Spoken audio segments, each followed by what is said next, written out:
Elevate TV, advancing kingdom lifestyle.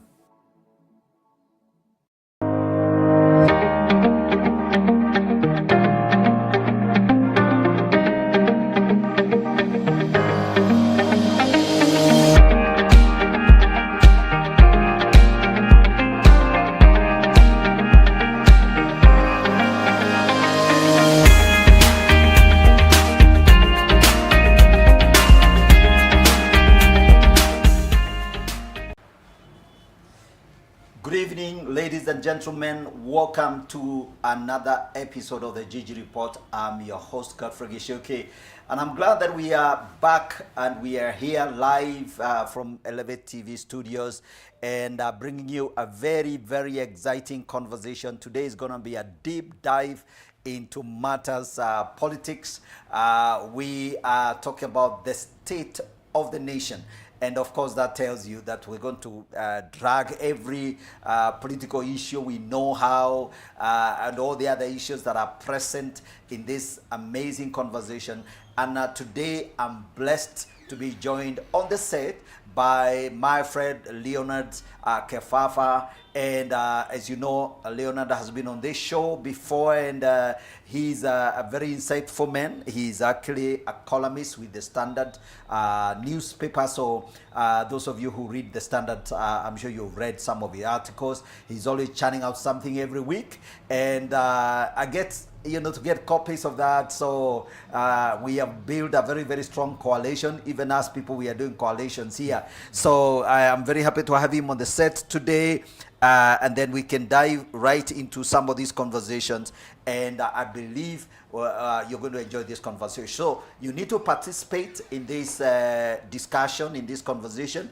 And please, as you follow us through the social media platforms, that's Elevate TV Kenya, Facebook and YouTube channel, and we are live actually on those platforms. And please share. Then you can ask your question. You can you can make your comment.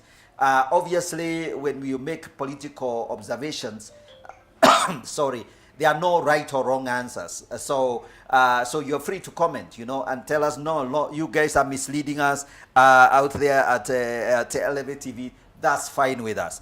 So my brother Leonard, please welcome our viewers. This is your camera. Introduce yourself as well. As you can tell, this is March. It's very, very hot in here. So we're trying to stay a little bit open, although my friend has come.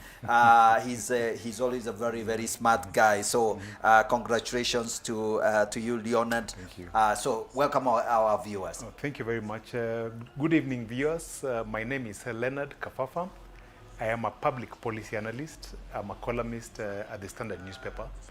I'm an aviation commentator. Those are just some of the hats that I wear that are pertinent for our discussion today. Yeah. Wonderful. Yeah, thanks, Leonard. Welcome.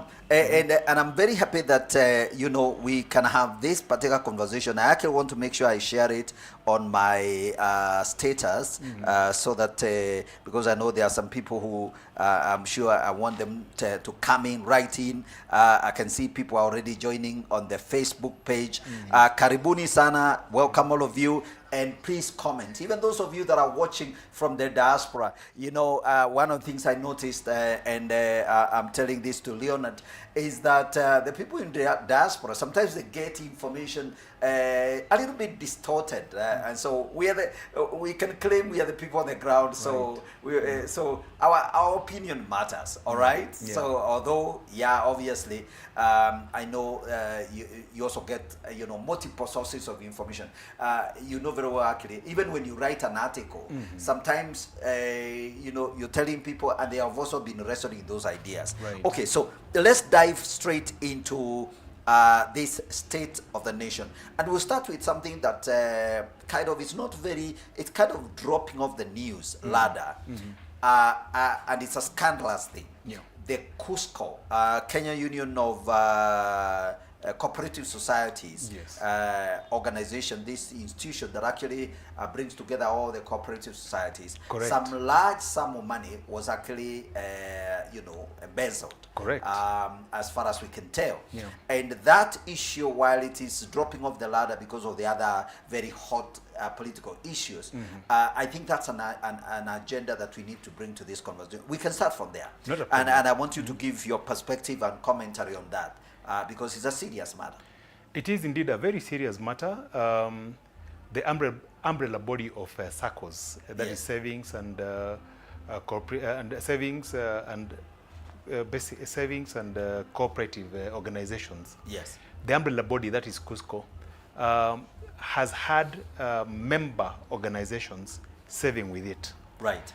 And over a period of time, and I think they've deposited a lot of, quite a bit of money, running into tens of billions actually. Okay. And a lot of that money has been embezzled, so to speak. Yes. So it's a scandal. There's quite a bit lost. I think it's about 13 point something billion that is lost.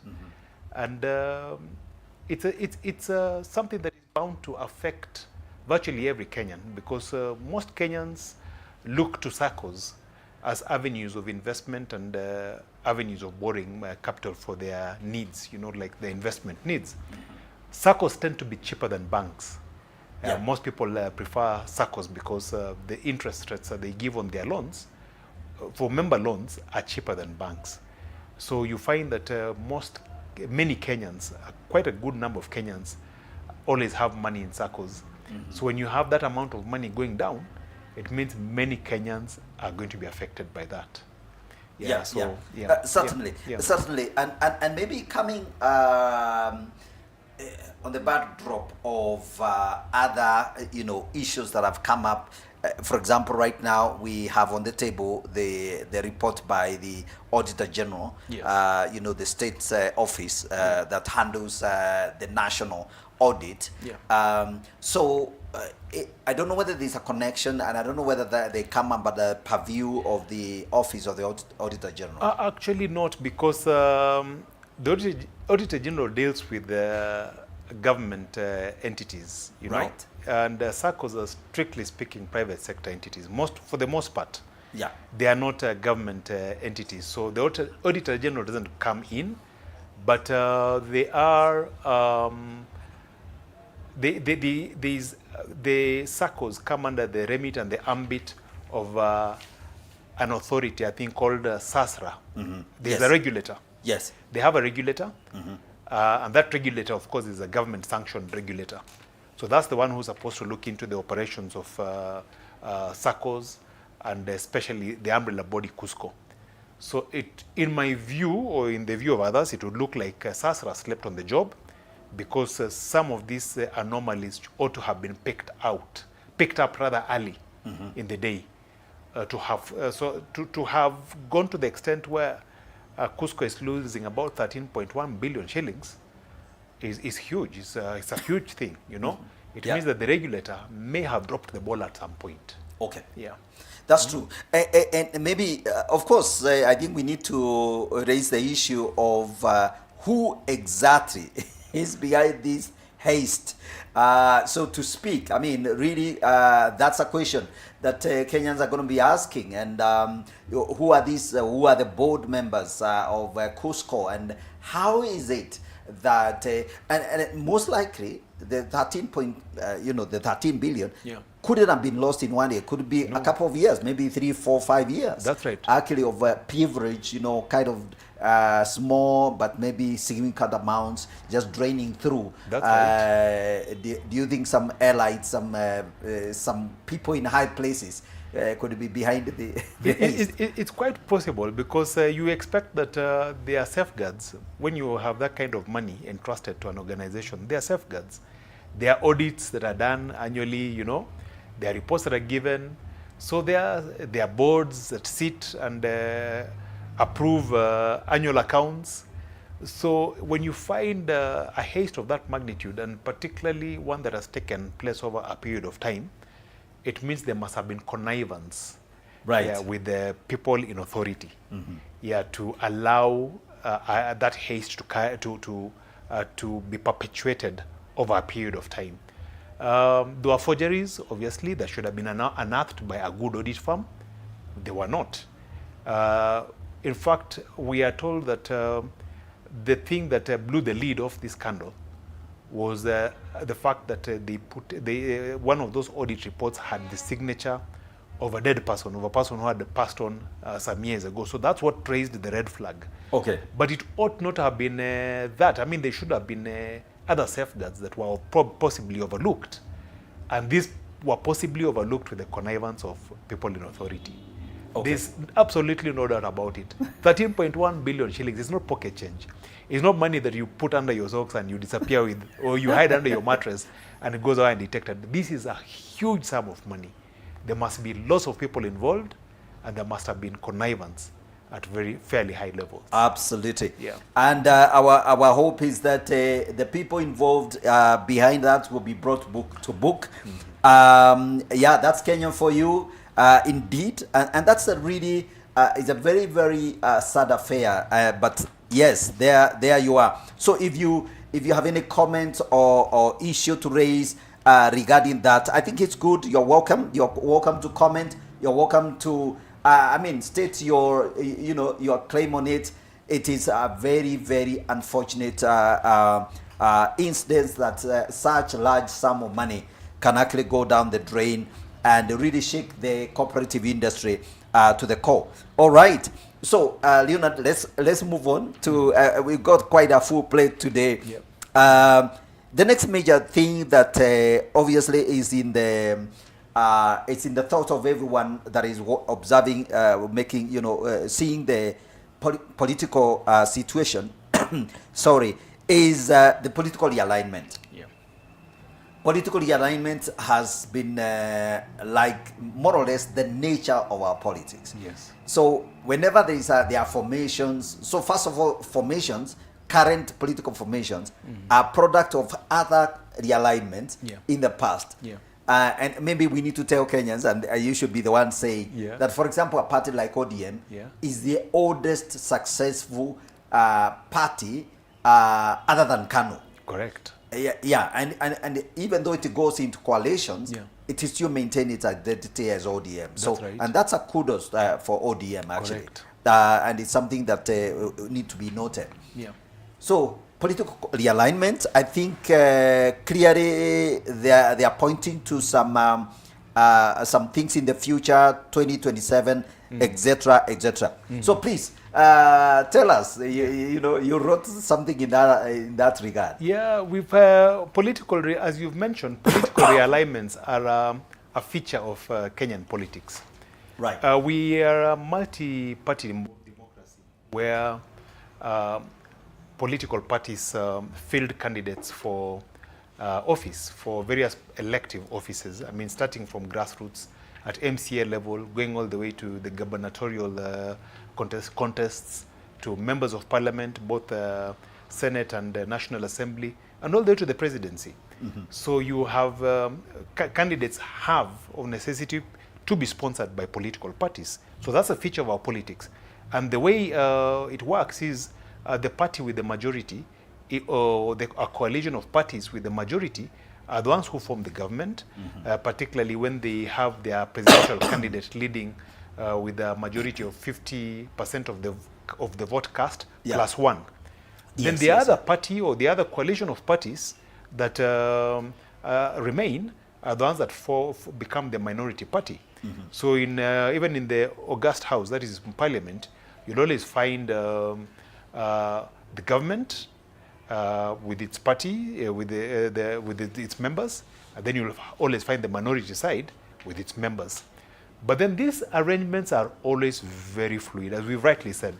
Yeah, the arrangements of between parties, the coalitions between parties, from the onset they've been fluid.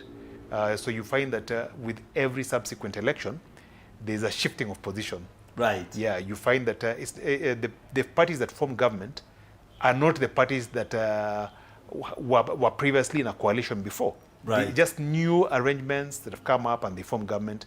And the parties that form the next government thereafter, subsequent governments, become totally different arrangements. Right. And we've seen it from actually right from the 2002, when we had the Rainbow Coalition of parties, you know. Yes. National, I think, was it Alliance of Rainbow Coalition, something like that? Yes. That formed the party that vanquished KANU, Yes. which is the oldest party of the day.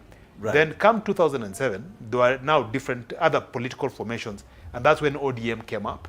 The Orange Democratic Party came up against PNU, that is the party that then fielded the presidential, that then fielded the president then, Mwai Kibaki. Right. Then, of course, going in after 2007, of course, we had chaos, and there was a coalition, there was an agreement to form a government of national unity for the sake of the country moving forward, because the 2007 elections were fractious, you know. There was a lot of violence, and it resulted in post-election violence, actually.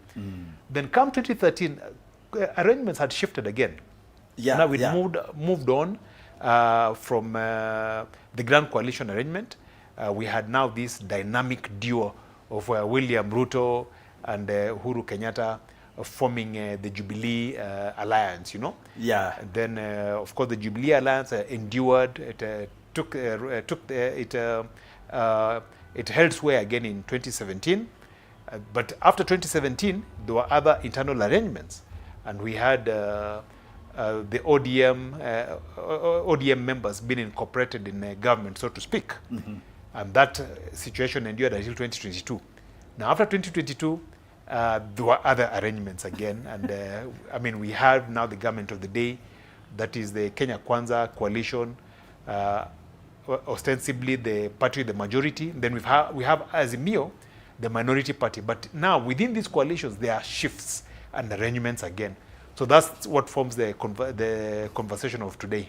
Right. Yeah. And I think one of the things we need to acknowledge and assure Kenyans that given history, you know, somebody said history is a much better predictor of the future occurrence. Right. I mean, you're more likely, if you bet, you know, look at history and wanted to make a good bet in the future, Yeah. I think you are better off predicting that some of the historical precedences are going to they are going to hold in the future. So the idea of a new formation that is actually going to now hold sway in 2027, that is a reality. It's coming. I think it's just the name which is not there, including the guys who are in opposition.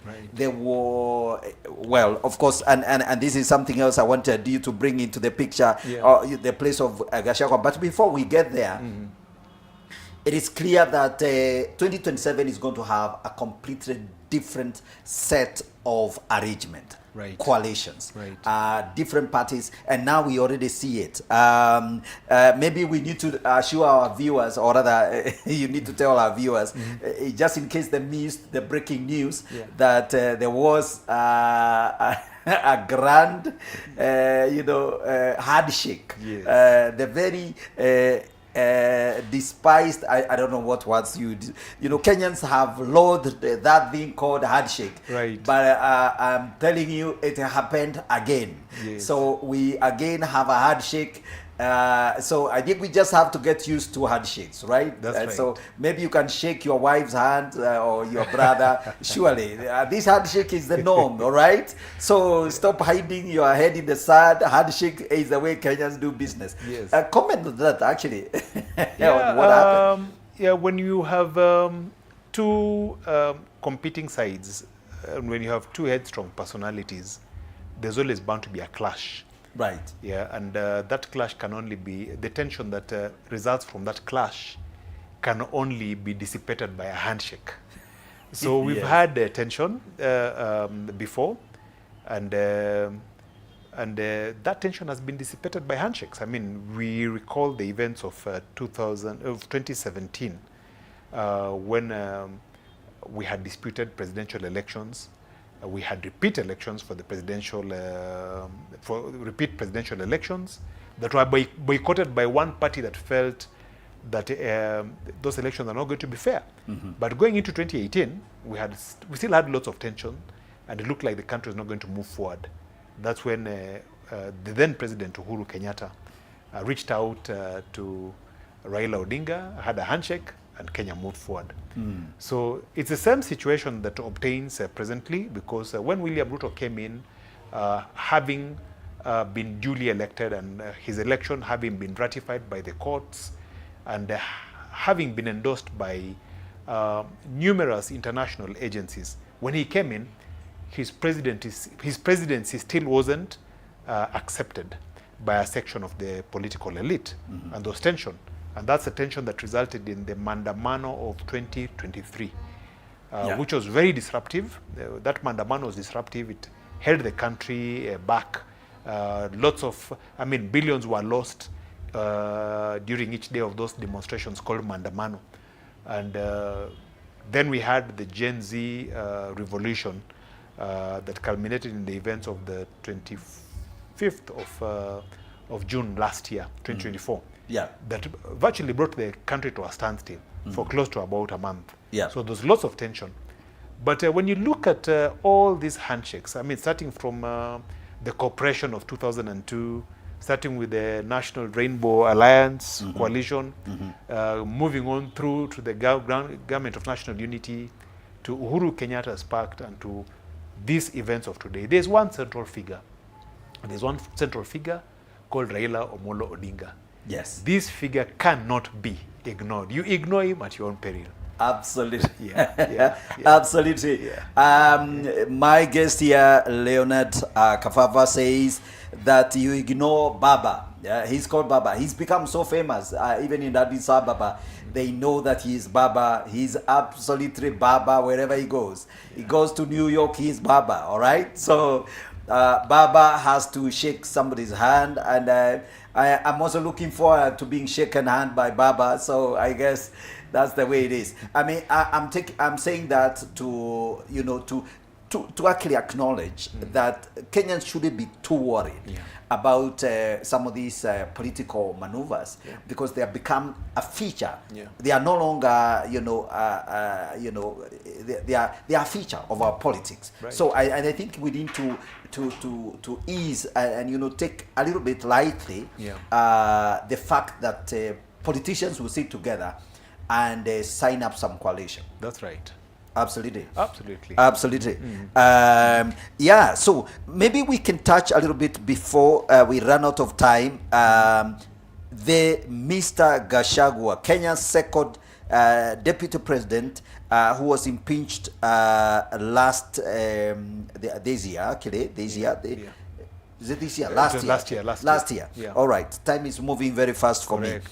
And now, you did raise the issue in your article that unless the impeachment is overturned, it's unlikely that he will be a presidential contender in 2027. Right.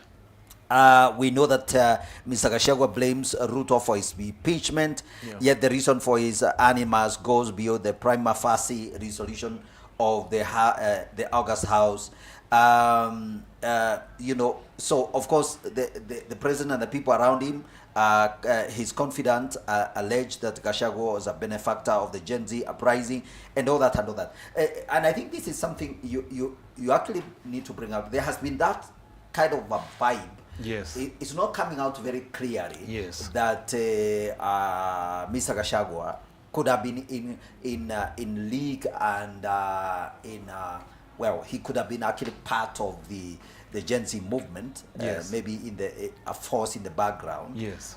Or benefactor, That's an right. identified benefactor. So, and I think that is something maybe. So maybe the question is, if that is a factor, what then does that portend for that part of Kenya's, political actors? Yes. Yes, it's an interesting discussion that you've raised. Yes, Mr. Gachagua features somewhere. It is said, it has been said that he was actually one of the sponsors and the movers of the Gen Z revolution. Okay. Or if not the sponsor or mover, he's one of those politicians who hijacked the movement, and it turned out into the chaotic confrontation that resulted in the events of June the 25th. And those who hold that school of thought give it credence by the fact that the president reacted rather sharply to the events of June the 25th last year. You remember he came out and said that it was a coup. You remember? He came out and said that it was a coup. And an hour later, Gachagua came up and tried to exonerate himself from the events of that day, and he blamed the director of intelligence. Yes. That is Mr. Haji, for misleading the president. But when you read between the lines, you realize that yes, there was animus, that this impeachment, if indeed it was, as Gachagua says, sponsored by the president, it points to something deeper, something far deeper than we see on the face of it. So those animus between the two. And we do know that Mr. Gachagua is also a very strong character. I mean, he's as abrasive as, he's almost as abrasive as Raila. He commands quite a bit of a following in central Kenya, almost as fanatical as that which, say, William Ruto commands in the Rift Valley. So he's not a guy you also ignore just like that. But we're talking about where he features in this election matrix, particularly the succession matrix of 2027, the election matrix of 2027. Right. For now, he's out of contention in terms of running. He stands impeached by Parliament. There are appeals in court. We don't know as yet, whether these appeals will be heard by 2027. If they are not heard and determined by 2027, it means he's out of contention. Okay. Yeah, but he's fashioned himself now as a power broker of sorts, as a kingmaker of sorts in the interim. So he's there. He's gotten the region, the constituency called popularly known as the Mountain, solidly behind him. Yes. And he's trying to rock the boat, and he's saying, look, I have these numbers, and I can as well reach out and shake hands with other people, and we can appoint we can appoint an heir apparent to my throne and have them run as a presidential candidate. Right. Yes. So he is a force to reckon with. He cannot be ignored. Right. And yes, so that's where things stand at the moment. Okay. Yeah. Wonderful. Your thoughts, please, of some of the issues we've raised. We've basically talked about, of course, the Cusco, scandal. I think we mentioned that in passing. I don't know what you think about that. And then, of course, the other most important, development, political development, state of the nation, is the political realignments that are taking place. Chief of which is the handshake that actually did take place today. This just before we go to the show, it's everywhere now in the media. Tomorrow's headlines are going to be quite something.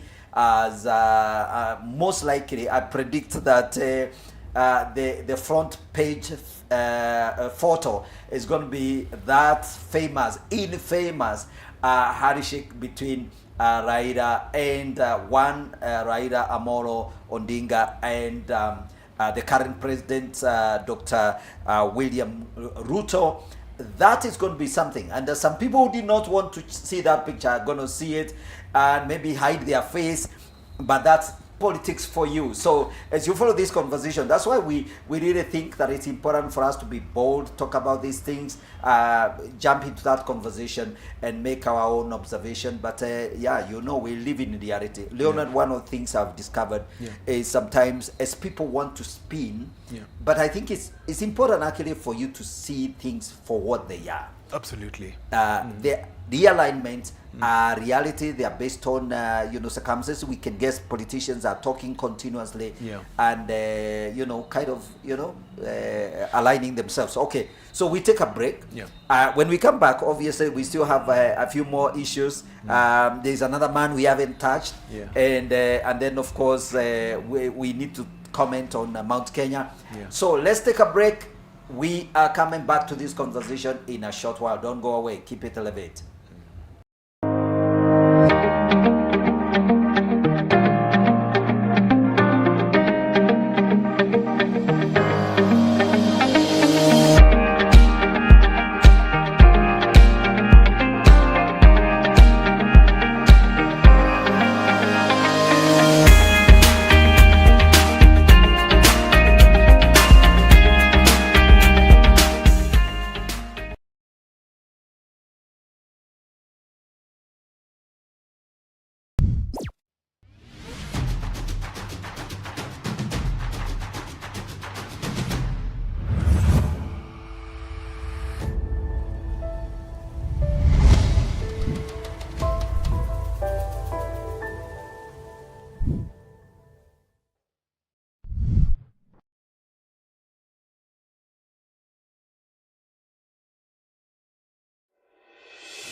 many senior pastors live in heaven.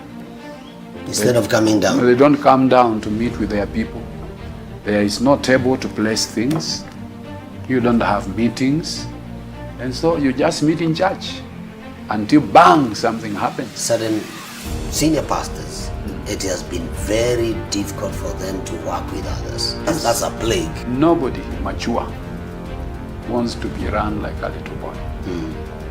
But if the senior pastor will realize this pastor has committed to be with me, and this is his pathway, this is my pathway, we separate issues. Why would you collide? This is one of the greatest examples of what it means like to buy into a vision with someone else and pursue, follow, serve without complaint, and what a blessing. The one called and given the vision, others are called to support the vision. Until we clarify and separate those two things, there will be a collision. We have Dr. Charles Kwame from JCC Ministry in Mombasa, and we have questions for him.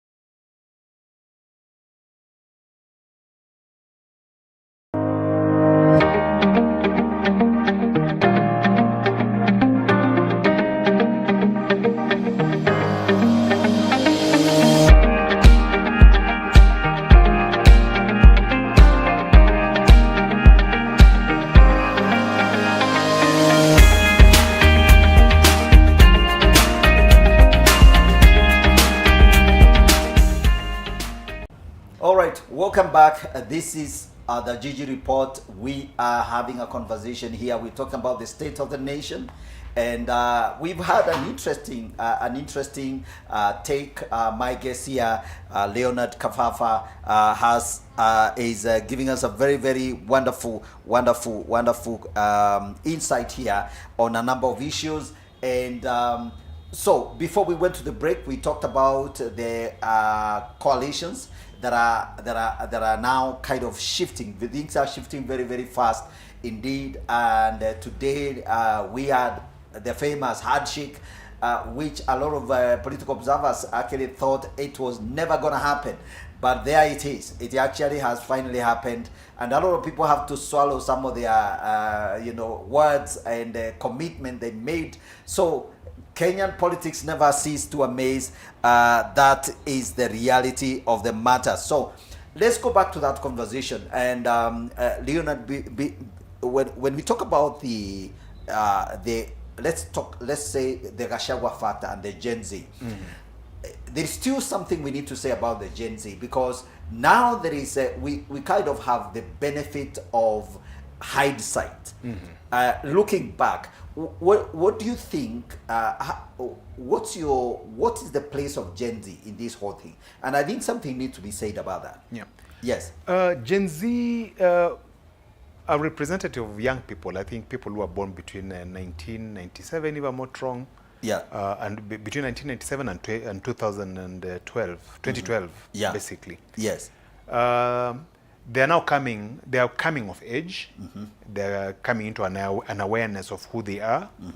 They are also coming into an awareness of their might in terms of the sheer numbers that they have. I mean, when you look at the demographics, I think going into the next elections, yes, the young people will be the majority. Okay.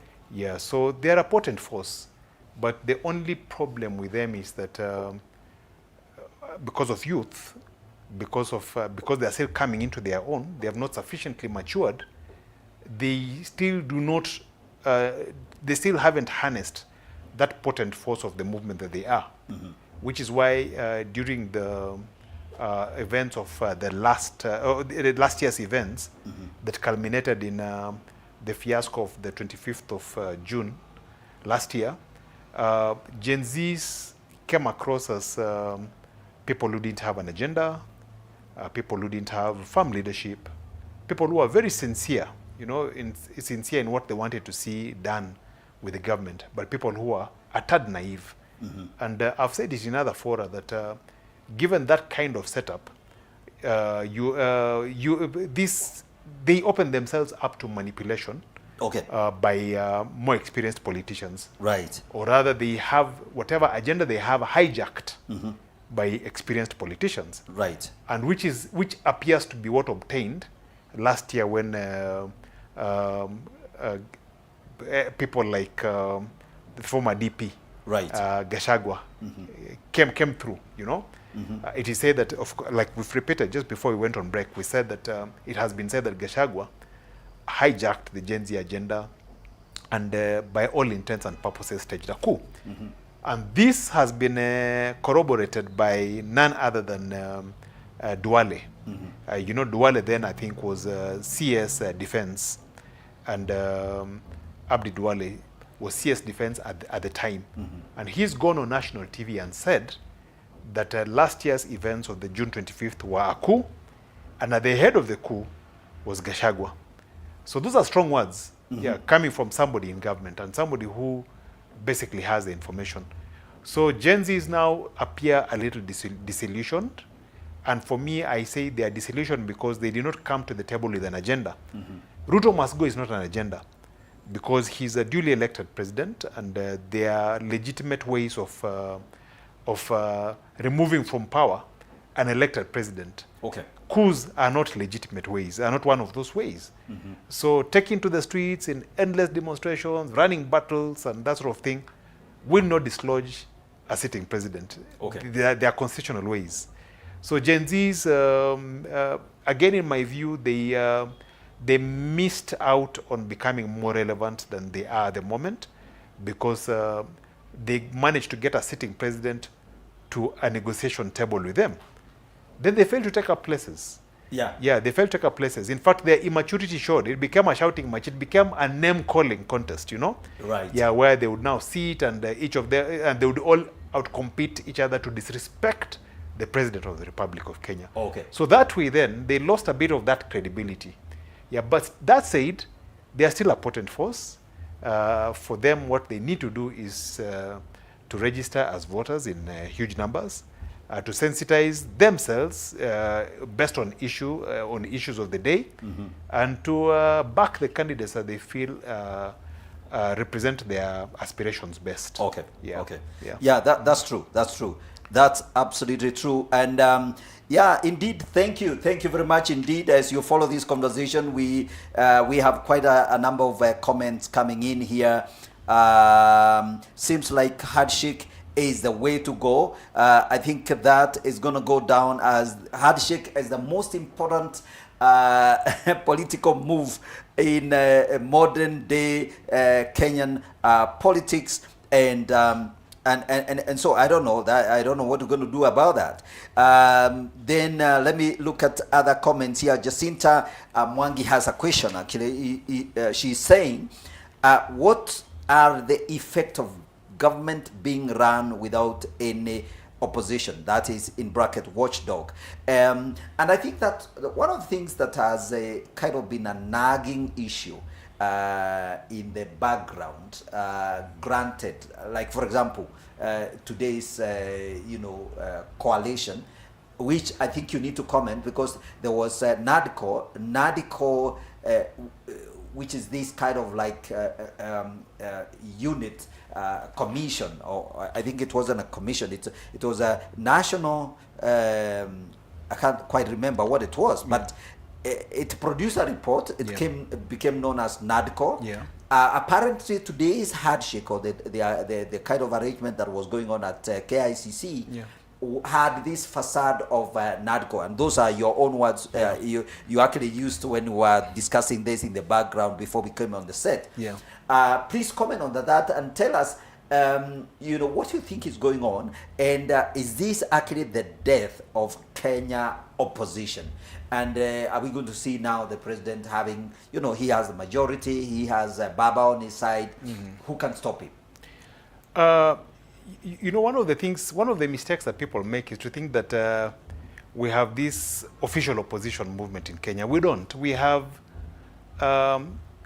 multi-party politics, that is true. Yes. It's a democracy with multi-party politics. But we have the government we have the government formed by the majority party or a coalition of parties that make the majority.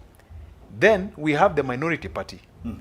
So the minority party's role in parliament is now to offer oversight to the majority party. Right. So it's not really I mean, we will never say we've killed opposition. Yes. Because we can't have everyone in government. Okay. There'll always be a remnant. Right. Yes. Even as we speak, there are aspects of Azimio that have not been incorporated into the government. We have Martha Karua's party. We have Kalonzo's party. Right. And these are affiliates of Azimio. We have Wamalwa, Eugene Wamalwa's party. We have the party that sponsored Governor Natembea to parliament. All right. Yeah. So these are parties that have not yet been incorporated into government, and they form the minority. So this then will offer oversight, the requisite oversight, so that the majority party does not overrun the wishes of Kenyans. Right. So so to that end, we will always have a minority party and a majority party. Minority party will keep the majority party in check, because the majority party is that which forms the government. So to your other question, you had asked about the NADCO report and what it portends. And in a prior discussion that we'd had with you, I said that the NADCO report is just a facade to me. It is a mask, and behind that mask is individual interests or group interests. Yes. Yeah, and individual interests in politics. It's said that the most successful politician is the one who makes individual interests appear like national interests. Yeah, so that's the most successful politician. Yes. So obviously Raila Odinga has his individual interests. Yes. And he will pass them off as national interests. Yes. William Ruto has his interests and all others. Now, NADCO report gives legitimacy to those individual interests. Yes.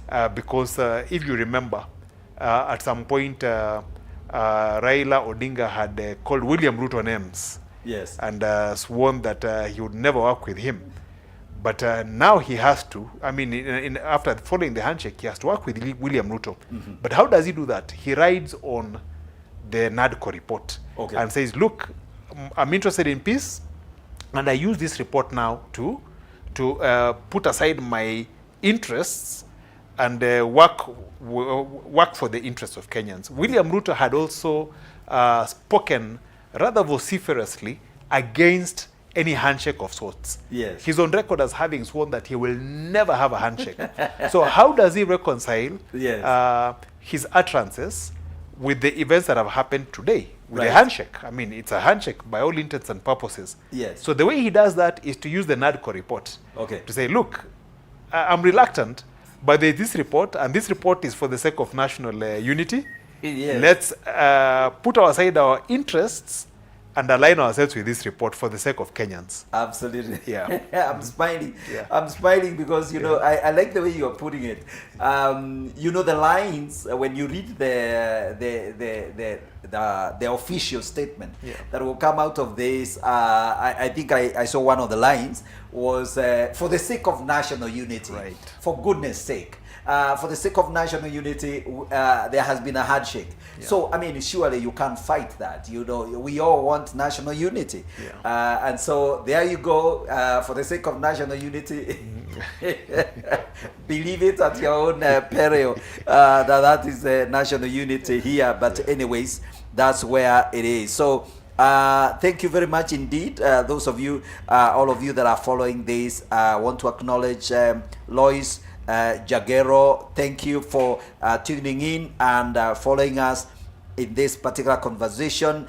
Godi Wabeni on Facebook, telling it as it is. That's our role, Mr. Godi. One time we were colleagues in some place. Thank you very much for following us and being very, very part of this conversation. Thank you indeed, all of you, and I hope that we have answered Jacinta on that. Actually, that yes, it is true. It appears like we don't have an opposition in Kenya, but there is a leader of minority. So there's somebody who actually is doing a salary. And by the way, the leader of the minority gets much more than a normal MP because there is an office. And there is even a secretariat, actually. That's right. That is associated with that. So Parliament is a very organized thing. And it's a place where people make money, actually, to tell you the truth. If you are chair of a committee, you are a very privileged person. You have a secretariat. You have some very special office. That's right. I have seen it at the county level, and it's very interesting. At the county level, there's a whole very huge office there. All right, so this is the Gigi report, and we like diving right into all the nitty-gritties of politics, and thank you very much for following this conversation. So there is one guy we must bring into this conversation, and we all know him. Kalonzo Musyoka, the Kenyan 6th president. Actually, I was very, very surprised, when I realized that Kalonzo Musyoka was in the old order, was the 6th vice president of the Republic of Kenya. Correct. And it's a tag, actually, he carries with a lot of pride. That's right. And so, I mean, he's a serious force to reckon with. That's right. For all intents and purposes. That's right. But when you mentioned him in your article, of course, maybe if I can mention that that Gachagua has made overtones to Kalonzo Musyoka, the combination de facto leader. Kalonzo, a long-standing MP and former vice president, passes himself off as a conviction politician, etc. You said quite a number of things, but I think one of the things you note is that actually we can't ignore Kalonzo, and maybe it's important that we bring that into the picture. Even now, that is going to come out very clearly. The light is going to start, the spotlight will be on him. Where does he stand? Questions are going to be asked. So what maybe you need to say something about that. Yeah, Kalonzo has been touted as a possible heir of Gachagua's vast constituency, the Mount Kenya constituency. Because in politics you have to come with a constituency. You have to bring a constituency with you, whether it is ethnic, whether it is a minority rights constituency, whether it is a women's constituency. There must be something that you bring to the table with you. Most times it is an ethnic constituency. You've seen, we've mentioned that William Ruto has his Rift Valley constituency.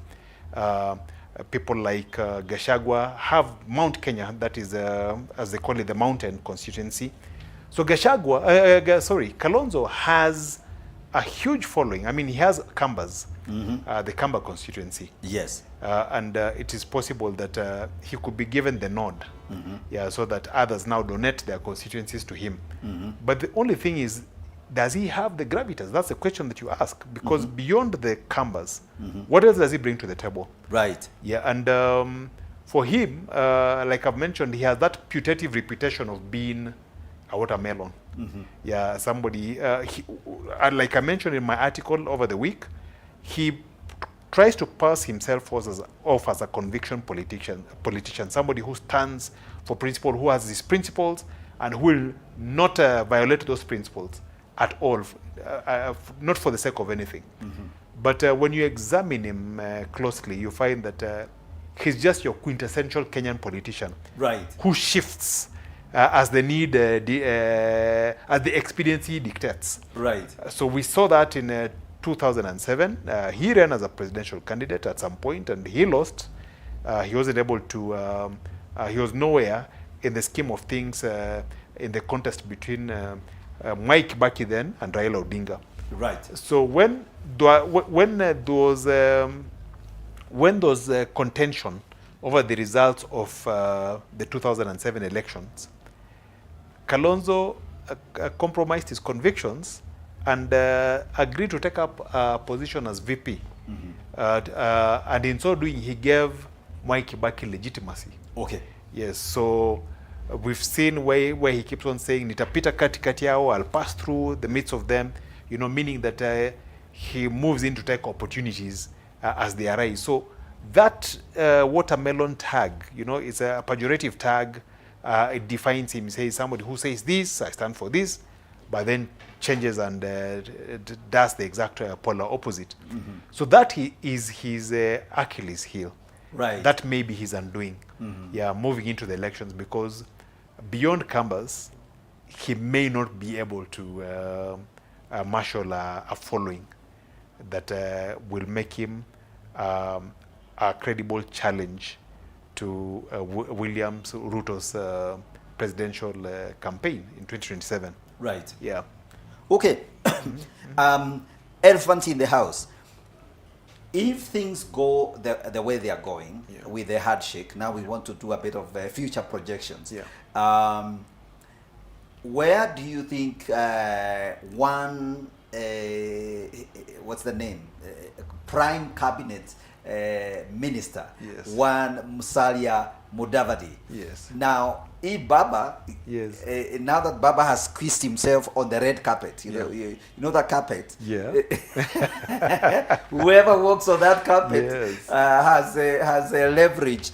So Baba today, I think he walked on the red carpet. Yeah. And so that actually means that somebody might have to step out. Yes.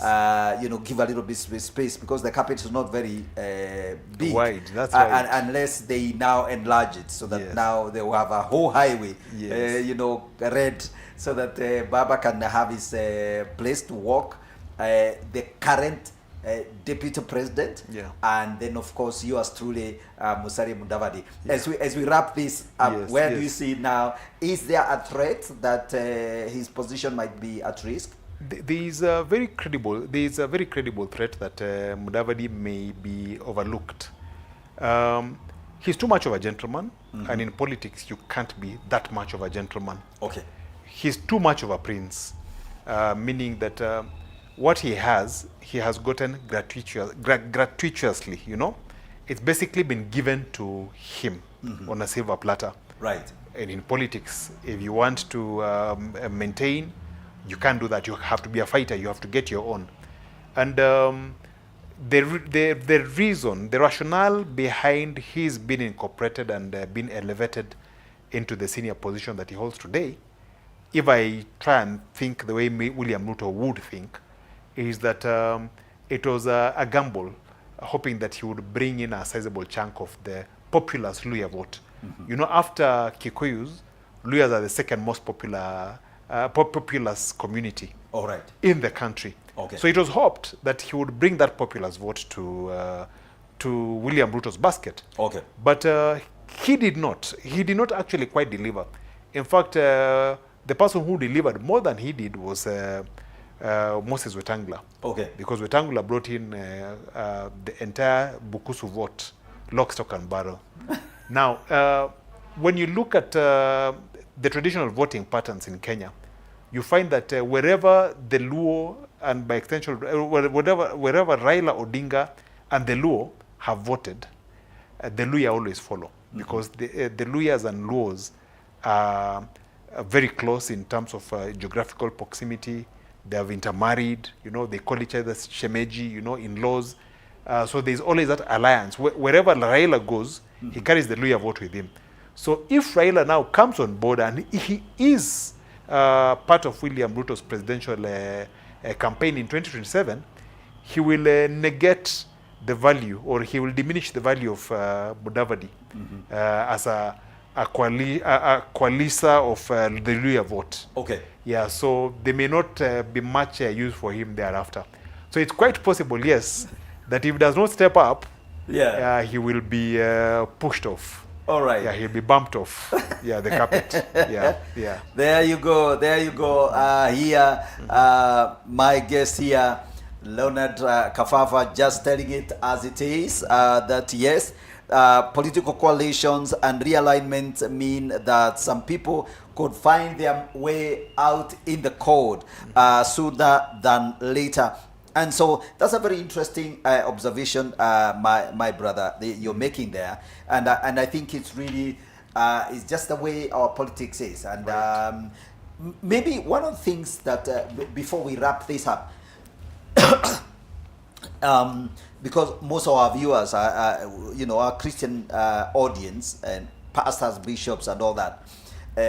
As you know very well, over the weekend, something major happened, and our friend, pastor, Bishop, Mwai, got in trouble for accepting 20 million shillings, and everybody applauded, and in the meeting, and he was promised a further 100 million, and that has been a real, a storm. That's created a storm. So I want you to comment on that and its implication in terms of our church. The church seems to be on the firing line. Yeah. How much fire is this, and can we survive it? Is it gonna go off?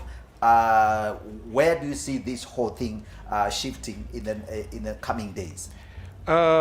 It may be a bit of a storm in a teacup, in the sense that this NADCO, the events of today, with the formal adoption of the NADCO report, the partnership, the arrangement, the working arrangement between Kenya Kwanza and the ODM party, occupying headlines today, possibly tomorrow, possibly Sunday, Monday. This may well turn out to be a storm in a teacup. But my view is that whereas it's okay for the church to be built by donations from politicians, because politicians are Christians. They are Christians like any other person, and the church can only be built by Christians, by ourselves, Yes. Yeah, so whereas it's okay for them to give donations and to build churches and that sort of thing, Yeah. perhaps out of sensibility, for the vast majority of Kenyans who take exception about merging politics and church, perhaps that should be done quietly. Okay. It should be done a lot more quietly. It's possible to give that kind of donation, but without the limelight that accompanies it. Because every time there is limelight, every time that features, then it provokes Kenyans to anger, a large section of Kenyans to anger. Yeah, perhaps that should be done away from limelight. So this, to me, in my view, it's a storm in a teacup. It will blow. It may not even occupy any further headlines beyond what we've seen today. Yeah, so it's a storm in a teacup. It will blow. Oh, okay. Yeah. So maybe our advice to one Bishop Mwai is just all you need is to survive this weekend. If you make it through the weekend, you're gonna be fine on Monday. All right? Because other things are overtaking the events. So we will probably forget about the 20 million that was given and move on to other more important issues. So Bishop, I think you're gonna be fine. Right. But to your point.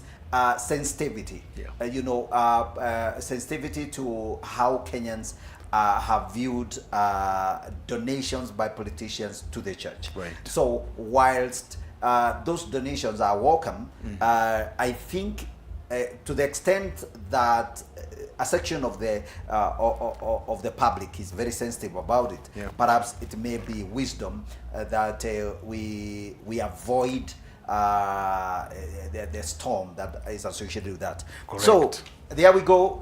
We are out of time. We wish we could have been commenting on every issue, but there you are. That's the state of the nation. And before we end, I will ask my guest to look at the camera here and maybe just give a quick parting shot, and we wrap up this particular session. Thank you. Yeah, we have a great nation. We have great things coming in the days to come. I know there's been a lot of negativity, a lot of talk of hopelessness in the air, but there are metrics that negate all that negativity. We have a great nation and we are going places for sure. So yeah, interesting times ahead. I think Kenya is headed for great times. The best is yet ahead. Thank you. God bless you.